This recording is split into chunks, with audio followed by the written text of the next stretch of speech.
में आती है कि पहले ही मैंने बताया था कि अपवर्तन के बारे में। क्या चीज के बारे में? प्रकाश का अपवर्तन के बारे में। अपवर्तन मतलब मुड़ना, अपवर्तन मतलब मुड़ना।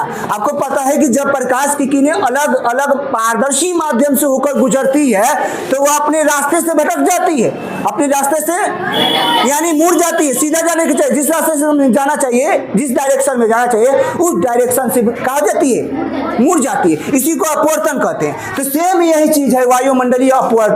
इसका मतलब हुआ कि हमारे वायुमंडल में कभी गर्म हवाएं की धाराएं चलती है, यानी आपको पता है कि गर्म हवाएं हो जाती तो ऊपर चलने लगती है। तो क्या होता है, कभी गर्म हवाएं की धाराएं तो कभी ठंडी हवाएं की धाराएं चलती है। अब दो मीडियम का काम कर देती है। कितने मीडियम का काम करती है? दो मीडियम यानी दो माध्यम का काम करने लगती है। कभी गर्म हवाएं कभी ठंडी हवाएं। गर्म जो हवाएं होती है उसका घनत्व कम होता है। गर्म हवाएं की घनत्व, ये दो मीडियम बन गया कि नहीं बना? दो मीडियम बना, एक गर्म हवा है एक ठंडी हवा है। गर्म हवा है उसका क्या हुआ, घनत्व कम होता है, और जो ठंडी हवाएं होती है उसका घनत्व ज्यादा होता है। तब देखिए दो मीडियम का काम करने लगा। जब दो मीडियम से जब प्रकाश की किरणें गुजरती है तो वह क्या हो जाती है, अपने रास्ते से मुड़ जाती है, अपने रास्ते से।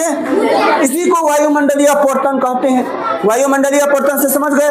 वायुमंडलीय अपवर्तन के कारण ही बहुत सारे प्राकृतिक घटनाएं दिखाई देती है। जैसे कि आपको पता है तारे टिमटिमाते हुए, ग्रह टिमटिमाते नहीं है, इसका कारण मैं बताऊंगा आगे। एक और चीज बताता हूं, यानी सूरज डूबते वक्त, सूरज उगते वक्त, सूरज डूब गया होता है तब भी हमें सूरज दिखाई देता है। सूरज निकला नहीं होता है तभी पहले सूरज हमें दिखाई देने लगता है।